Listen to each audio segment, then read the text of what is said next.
Hey everybody, this is Dr. Bill Janeshak in the Conquering Stress podcast. I am so excited today because I got two of my favorite people here, and this is going to be a little bit different than we've done in the past.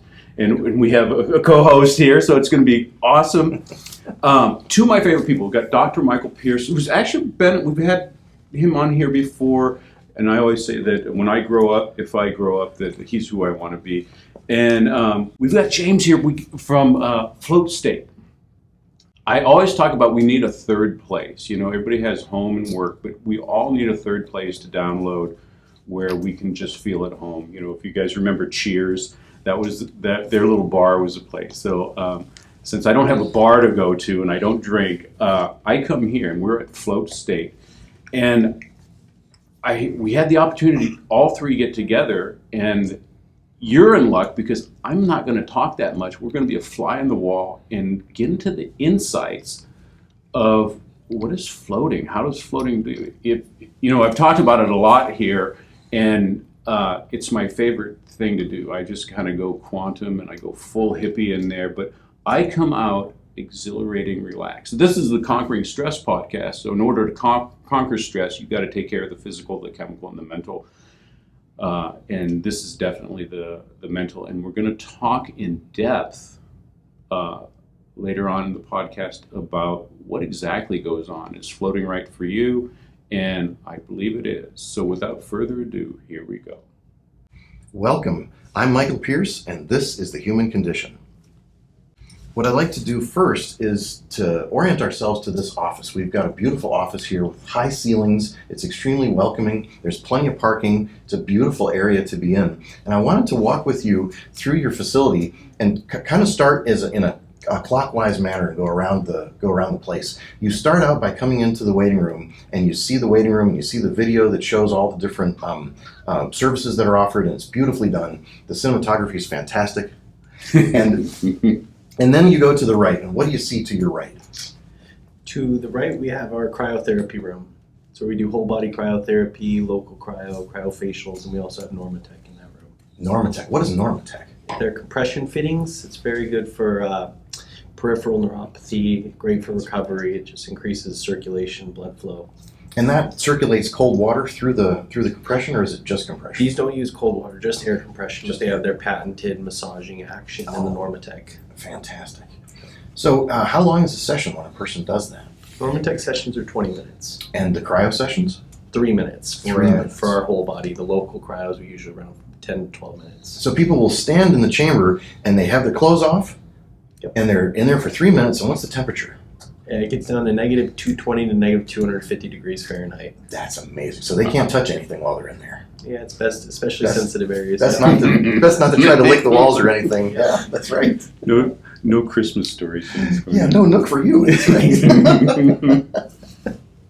Well, there are some effects that happen to growth hormone and some other things like Doc was talking about earlier, brain-derived growth factor. Have you talked about that, or do you have some literature on that for people? Is anybody coming in for that kind of thing, for anti-aging? If they are, they don't talk about it too much, and we do not advertise for it too much. I just haven't gotten into that myself enough to really advertise that. Well, the FDA says we can't make those claims as far as medical claims, but this is not a medical clinic. This is a clinic. This is a facility that is not required to have a referral. You don't have to have a portal of entry provider. You don't have to have any kind of referral. You can just walk right in and do your therapies, and you can decide what you want to do with your body. It's kind of like when you exercise, you're going to increase growth hormone. When you exercise, you're going to increase brain-derived nerve growth factor. And you don't need a note from a doctor for that. So I think that there will be a fair number of people that will come in here looking to try to heal peripheral neuropathies, looking to heal broken bones, looking to heal COVID lungs and that kind of stuff, where it's not expressly a treatment for the illness, but it's a supportive, adjunctive, or palliative care, or some kind of therapy that is something you undertake by yourself that should stimulate your pituitary gland to secrete these human growth hormones without having to take an injection, without having to take some scary drug from somebody. You make your own, and I think that's very important. I think you'll see people with sleep disorders start coming in because a sleep disorder responds very well to cold therapy. Yeah. Have you seen some of that? I've seen a lot of that, and the cold water immersion. Actually, another thing is we met Miles Lucas here, who does Wim Hof training. He's how often is he here? Once a month. Once a month he's Oh. come in. Yep. And Nice. the cryo and the cold water therapy, everything from fat loss to immune therapy to, healing, it's amazing. One of the other things that I'd like to mention over here is when you have, like I said, this is my third place. And this is probably in people's healthcare journey, and not necessarily their sick care journey, but in their healthcare journey, this is very important because we have, we haven't covered. We have definitely the floating that's awesome, the cryotherapy, the city lights, the infrared therapy, and the massage therapy. This is an easy portal of entry. You don't have to get a referral from your doctor, like you said. You don't have to show. You show up over here, and when you have people that you can trust that are in a healing environment, and environment is everything. Stress, physical, chemical, emotional. I always talk about environment, what it is. This is a place where you come in, and as soon as you walk in, you go, I can chill. And this is an important place because it is the first place that you can go, and it's an easy portal of entry that you can take the first step, and the knowledgeable staff that they have here can walk you through your journey. Yeah. Wow. So after I've stood for 3 minutes in this super cold temperature without any clothes on, I've stimulated my brain, I've stimulated my glands so that I've got more growth hormone and I can heal better and my immune system can reset and I can sleep better. I've done some compression of my limbs with pumping to drain lymphatic fluid and to circulate blood and to disperse the heat that's in my body more efficiently. I go to the next room, and the next room is the salt room, right? Tell us about the salt room. So it's our salt cave. We call it the salt cave or halotherapy room. Basically, it's a room that's completely coated with salt. All the walls, the floor, the ceiling, everything has salt in it. And then we actually have a halo generator that pulverizes pharmaceutical grade salt and puts in the air in an aerosol form, very fine particulates, so you can breathe it in. It gets on your skin, nothing too much, like you don't have to dust yourself off when you're done. Okay. But that fine particulate actually draws out toxins, breaks up mucus. It's very good for your skin, for any respiratory issues. It clears up a lot. A lot of parents have been able to bring their kids in here and get relief from their asthma. They don't have to use their inhaler anymore.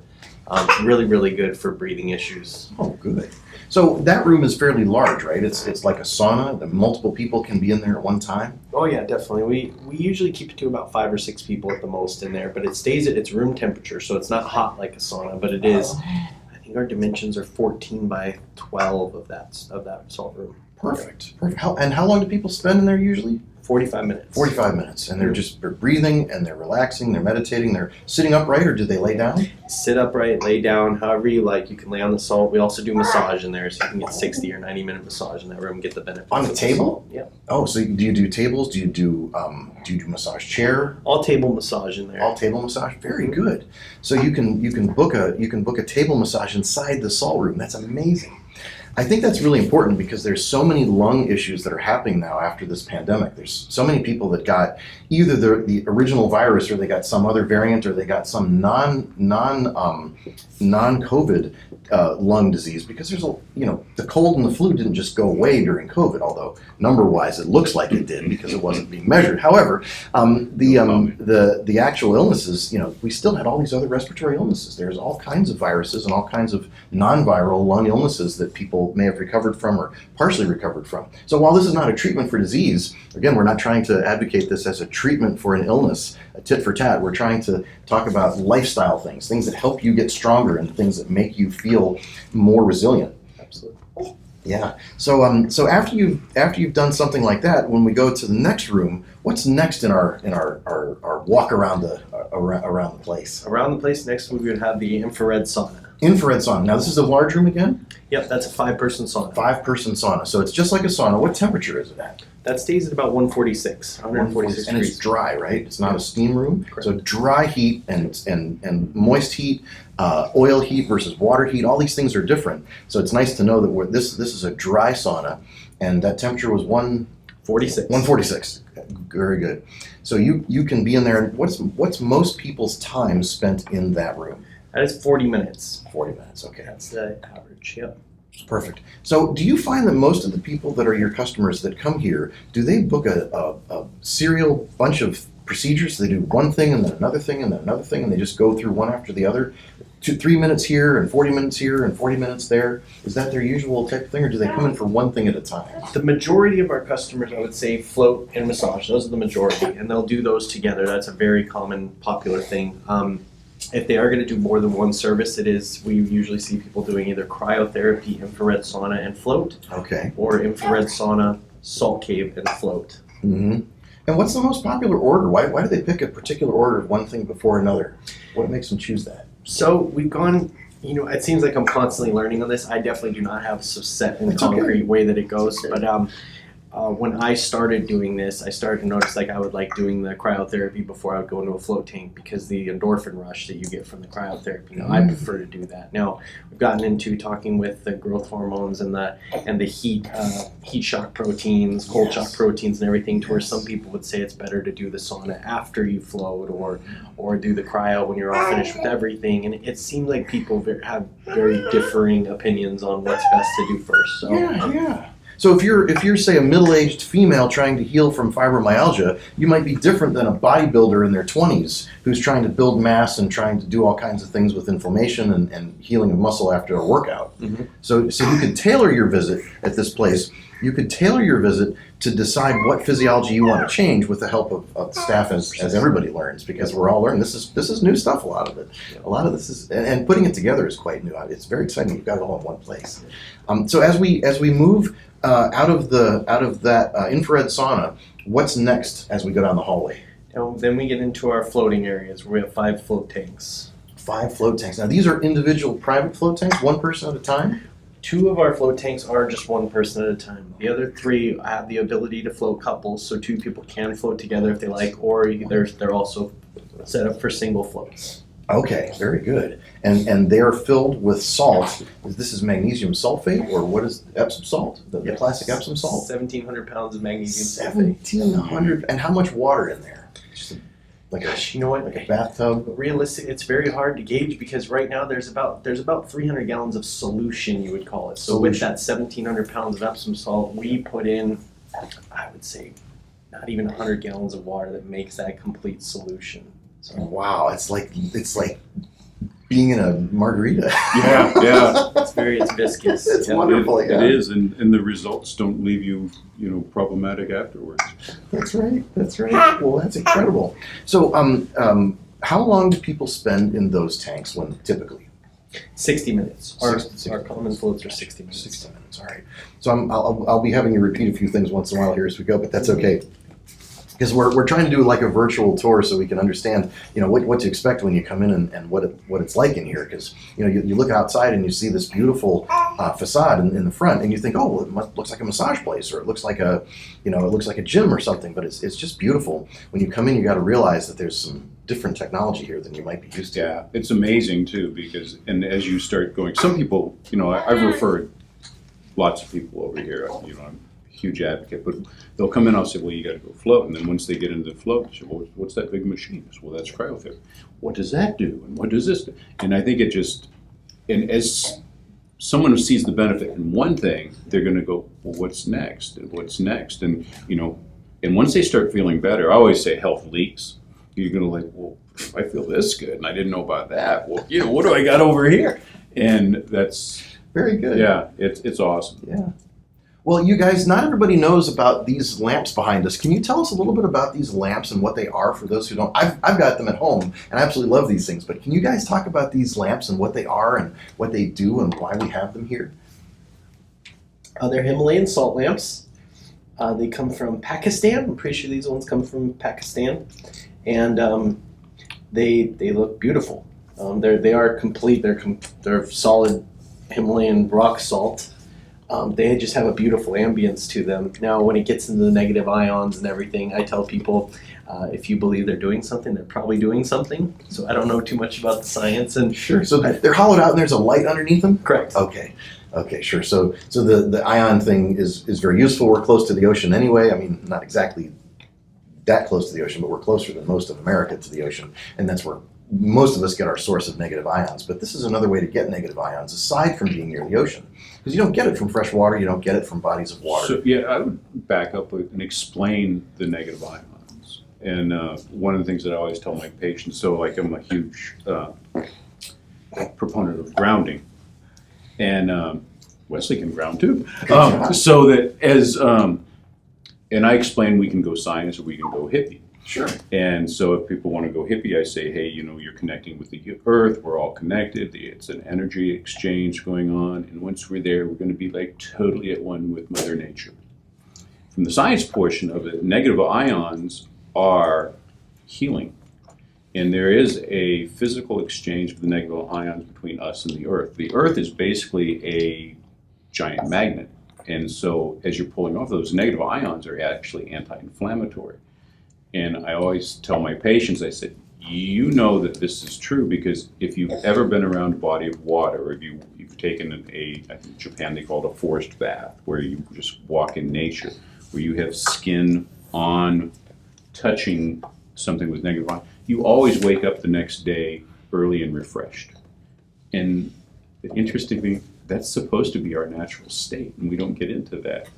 And these just enhance that. I don't know how much, like I said, I don't have those big ones like that at my house, but these are professional grade. These are huge. Yeah, mine at home is a lot smaller, but these are beautiful. They're just huge. Yeah, and they're good, but yeah, I'll have them in there, and then they say that they clean the air and everything because of the light and the heat behind that, but it's all right, and it's mesmerizing for babies too. Well, salt is a natural antiviral. It's a natural antimicrobial. It's a natural anti-helminth, anti-worm. Mm-hmm. It's anti-protozoan. It's anti-everything that you don't want to have on your body or in your body or in your lungs. So it's nice to have that around.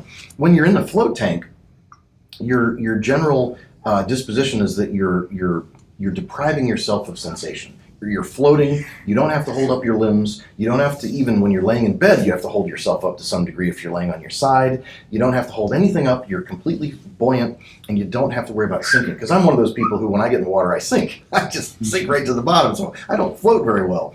So this idea that you can get into a tank full of salt and you can float is really exciting. And this gives people an ability to be in the dark. It gives them the ability to be in silence and to not have a lot of sensation. If they hold still, they don't have a lot of sensation, so they get a net effect of sensory deprivation. That can be really great for some people. It can be scary for some people, which we'll talk about in a minute. But tell us about the benefits that you've seen from people talking about getting into sensory deprivation float tank. What happens? So this is, How do you feel? I get asked this question often, and people are like, what are the benefits, or why would I do this? And I've seen everything from people that are just trying to be more creative. Like my uncle was writing a book, and he had like writer's block. So he went in there and something happened. He had this great experience, and it was all wonderful. Now, the majority of people that come in here most people say it's the most relaxing thing they've ever done. So the way I understand it is when you're relaxed, you're healing faster, whatever's going on with you. So lots of relaxation and healing for people, whether it's muscle stuff going on, mental stuff. Yeah, like better sleep. There's so much that can go on in there, and I try not to tell people like it's just these certain things. So. Very cool. Well, I've been studying this stuff for a long time, and I'm fascinated by some of it. This is a little weird departure, but they talk about when we try to do head transplants among animals and humans, where we try to take somebody like in these the cartoon shows you've seen some of the various popular cartoons where they have somebody in the head in a jar. It's in the future or something like that. So the idea that if a person wanted to live forever and they wanted to take off their head and put it on somebody else's body, the main thing that makes them not able to do that is this pathway in the back of the spinal cord called the posterior columns. And it's a thing that carries a certain set of proprioception or messages that come from your feet and from your body and from your legs that are joint position sense, and they tell you where you are in space. And without that signal going up to your brain, you can't really make the head and brain stay alive. Now, obviously there's blood flow issues and, matching the blood flow and matching all the arteries and veins and lymphatics. But the real thing that makes the brain die, aside from having enough oxygen and blood flow, electrically is not having that posterior column message that comes up the back of the spinal cord. There's something magical about that pathway. Other pathways in the spinal cord don't have to be intact, and you can remove an animal's head and put it on another body, which is crazy, but the idea is that the brain really can't stay alive without afferentation, without signals that come from below,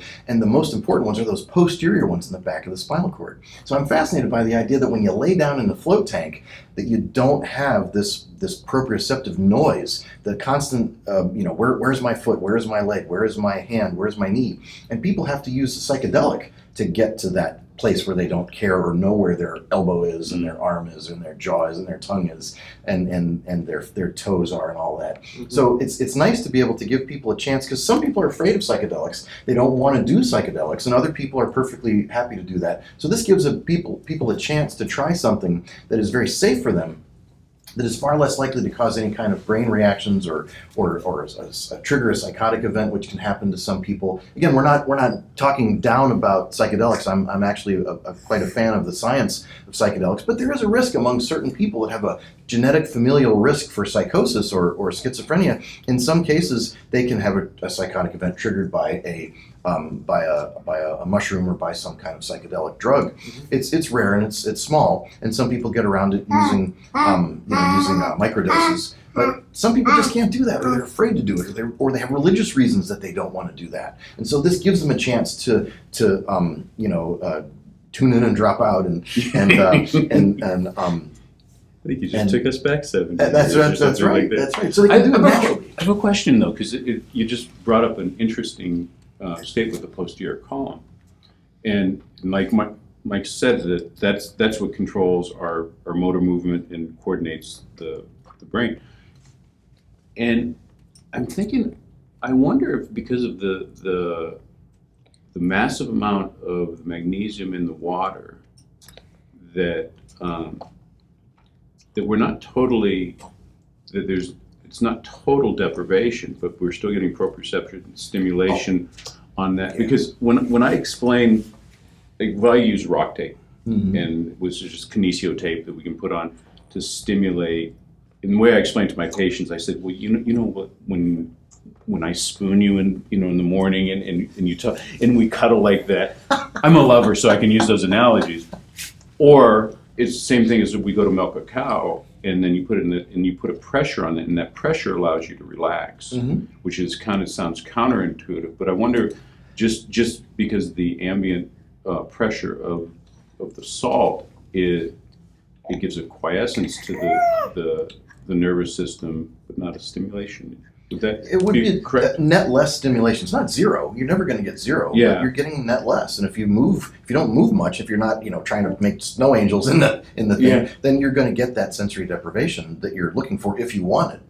On the other hand, you might even do weird things in there by moving a limb as rehab. I can imagine all kinds of rehab in there that we could do with a person, where you're moving a limb but you're not moving other limbs, and there's all kinds of stuff. I can cogitate on some really cool methods we could do in something like that. That's without psychedelics too. Without You just psychedelics. came up to him just being in this presence. Now, imagine if you were in psychedelics and in the float tank. Yeah. That might be a real trip. Well, didn't they do that in the 60s? That's where people would psychedelic out, they'd drop some goofies and pop into the deprivation chamber, and then it's a common practice still. So Yeah, it's very, very important. Very important to know and to talk about. This stuff got shut down in the 60s in the United States, and it was really a travesty. The laws changed about finance, the laws changed about medicine, the laws changed about research, and in the 60s and early 70s, a lot of stuff was really shut down and it really shouldn't have been. It happened first in 1913, then it happened in the 1930s with the advent of antibiotics and vaccines in the 40s, and then again in the 60s and 70s, a whole bunch of restrictive things came through, and the war on drugs, the war on cancer, the war on the US dollar and gold. All these things were really very, very sad for us, but we're reclaiming them now, and it's really exciting to see you guys doing this stuff. So if you keep going around and you finish through the float tank apparatus, and you got 5 of them, two small ones and 3 big ones. Yep. And then you come around to the next room. We get into a couple of massage rooms and yoga rooms. Yep. And you do massage yoga. And what else do you do in those rooms? We do sound bath. We do the breath work workshop that we were talking about earlier with the Wim Hof breath work. Okay. What else do we do in there? different, lots of different classes, workshops. We have a Reiki workshop once a month, also at least once a month. It's a really nice community space we can use for all different types of things. People rent it out for different Oh, they rent? events. Okay, so you can rent it out. That's great. And you have this room, and you have another room that's larger, and that's the one you rent out for the bigger events. Yep. That's good. You have chairs and things? You set up chairs in there? Chairs, How many tables. people fit in there? Well, it has a capacity of 50 people. Now, we've never really tried to squeeze 50 people in there, but That's still pretty we usually, most groups are about 20, 25 people. Yeah, excellent. Well, I did some Wim Hof breathing with a group in Seattle the other winter, and I actually was able to breathe for about a minute, get in the water, and it was freezing, and I was able to be in the water for 1 minute without feeling cold at all. It was amazing. It was the coolest thing. I really have to tell you, this breath work is so cool. And I learned it just a couple years ago, and I'm still learning, but it's really fun. And I tried it myself, and I'm kind of a panty waist when it comes to getting in cold water. I really don't like to get in cold water, but it was great. It was easy and it was fun. So you guys do the breathing exercises. I also saw some really cool things when we were in the lobby. There's kind of two lobbies. There's a front lobby and there's a back lobby, and the back lobby is really a nook area. It's kind of a resting area. It's what would you call it? Post-float lobby.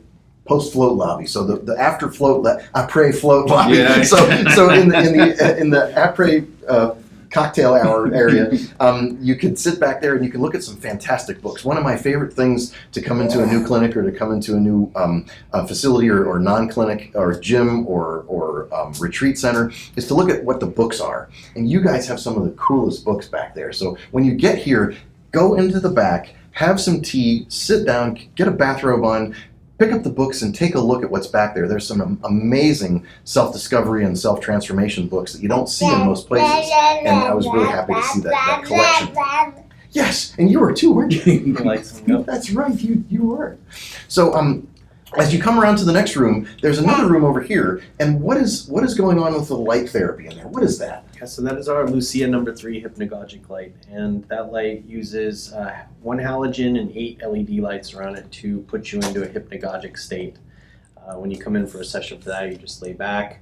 The light sits about 22 inches from your face. It goes into a warm glow usually, and then gets into a flickering of white light. Even though that's just white light coming out of that machine, for some reason your brain turns it into colors and shapes and patterns. Puts you into what they call a hypnagogic state, which is kind of this place between wakefulness and sleep, sort of like a dream state. Sure. How long do people spend on that machine? Those are usually 30-minute sessions. We have sessions running anywhere from 12 minutes to, I think 46 is one of the longest ones, but sometimes we'll double up. So people can do anywhere from 30 to 1 hour long sessions. 30 to 1 hour. And it's in a chair, so a person can easily sit in the chair and they're not laying down, they're not in a tank, they're not in a tube, they're not in anything like that. They're just sitting in a chair with the light mounted on a stand next to them. Yep. So they don't have to get into anything, they don't wear anything. Correct. It's a zero gravity chair, so we can tilt them back however they're comfortable, but that thing is, a lot of people do compare that also to plant medicines or psychedelics, and you can have a lot of the same kind of benefits that come from those things, except you can just stop it whenever you want. Yeah. So it's bring your own psychedelics. Yeah. No coming down state. Exactly. Yeah. Well, when if a person were to come to this place in a wheelchair, they can do just about everything as long as they can transfer into a tank. Is that right? So a wheelchair, how difficult would it be for someone in a wheelchair to get into one of the tanks? That's why we have our open float cabin. Actually, it's made for more handicap accessible, physically impaired, that kind of stuff. And we've had a couple people float there in wheelchairs. Okay, so you've got that. First time, it's best idea to bring someone with you to help, but usually people can do it on their own. That's very, very good. So you have tea in the back. Are there snacks, or is it all just beverages? Just tea. We try to keep the food to a very I wouldn't. You don't want to do a lot of that. Yeah. You have caffeinated teas and decaffeinated teas and water. Minor caffeine, yep. Very low caffeine. We don't have anything. Well, actually, we just put some green tea back there, so I know that's not low caffeine. Yeah, that's not. We do, yeah. So we keep that pretty labeled, and then fresh water, filtered water. Oh, wonderful. Yep. Wonderful, good. And so, if a person wanted to do the cryo and they were in a wheelchair, how would they do that? Do they have to stand, or would they have to be Could they be sitting? The whole body cryo, to do the whole body chamber, you would need to stand. So Okay. that would be. So as long as they could get in the wheelchair into the area and they could transfer to standing, they could do a cryo session. Theoretically, yes. It just depends how, if they're literally paralyzed from the waist down, I can imagine that being a major issue. You can't really necessarily hold yourself up. But if it's anything like that, we would do, local cryo. Yeah. Oh, tell us about local cryo. What have you got available for that? The local cryotherapy just uses the same technology, except it focuses a beam of the super cooled air out at the end of a little wand. Oh, We can keep that on an area. It's really good because we can keep the area that we're working on at a sustained temperature of about 45 degrees. The skin temperature, we can keep it at that for a long time. oh, good. So you have like a meat thermometer to check the temp. That's wonderful. I do that. I do that with my patients when we do different therapies too. That's wonderful. Yep. So you could direct if I was in a wheelchair or somehow couldn't fully get into the standing cryo unit, you can direct this all over my body and what would that session be like? It was 30 minutes. So we do specific areas. Usually what we'll treat is a shoulder or a knee, an ankle, something like that. And that's about 12 minutes. 12 minutes. About 12-minute sessions. 12 minutes. Wonderful. So 12 minutes per area. Do you stack those? Like if I had a shoulder and a knee, would you do 12 and 12? Absolutely. Okay, Yeah, you wouldn't want good. to try to do both of them, and it would be stacked. Gotcha. Okay. So if I want to come in, obviously there's probably a la carte prices if I wanted to pay for each service. But if I wanted to be a member or if I wanted to get all the services, how would I buy that from you? What would I do? So you would figure out which one you'd like to do most. If you would like to do multiple services, if you're just a one float a month kind of person, we have a great deal for the one float a month. Multiple services, we have our memberships right now that stack up to just 111. You get 3 credits. You can pick whichever one you want to do. 222, you get 6, or 222, you get 6 credits. Pick different things that you would like to do, and so we can basically tailor memberships also to whatever you want. Okay, so it's a credit-based menu, and the credits translate to the different services because there's all different services. That's very smart. So you've got a little graphic out there for people to pick and look and pick and choose their dim sum. Very good, very good. Well, Doc, this is fascinating. I can already see a tremendous amount of referrals and clinical referrals as well as non-clinical referrals where you're just telling the community, hey, go do this. This is fantastic for you. I mean, in today's world, we have this hypothalamic adrenal axis, which is your hypothalamus in your brain, your adrenal glands above your kidneys, and this HPA or hypothalamic pituitary adrenal axis is the thing that everybody's so stressed out. And with this, these lockdowns for these last couple of years, the mask wearing, the not going to school, the mandates, all the different things that have happened to people, there's been a tremendous amount of stress in people, and this is one way to undo that rapidly. You can do it at home, you can meditate, you can do it yourself, but man, it would be so much easier to use these modalities and to get to that calm space faster and easier. And with today, nobody has time for anything. There's something that's different to it, and you know this from being a clinician, is you can meditate at home and you can throw Epsom salts in your bathtub. There's something different about coming to an entire environment that's, like I said, as soon as you walk in, you're automatically kind of calm down a little bit, and then you engage, and then you do whatever you do. It's the total environment that we're doing, and it's good for everybody. Usually like any business is okay. You have a business for a niche, but everybody can benefit from this. Yeah. And it's just awesome. Marvelous. And you're asked to take your shoes off when you come in. So be prepared. Some people have foot issues and they want to bring booties or slippers that are clean and not street shoes. So know that you'll be taking off your shoes when you come in. And there's plenty of parking. It's such a welcoming environment, and I'm so pleased we got to do this. There will be other clips here of the different procedures and the different devices, so you can actually see that on camera. So thank you. This has been so much fun, and we had such fun, didn't we? Yes. Say thank you. Thank you. Wow, that was exciting. Well, like I said, these are two of my favorite people, and I'm glad you got some insights into exactly what's going on at my third place, and I hope it's going to be your third place. I expect it to be your third place soon. If you're in the Southern California area, you should definitely come on over to Float State and check this out. So, as always, this is Dr. Bill Janeshak with the Conquering Stress Podcast. Till next time.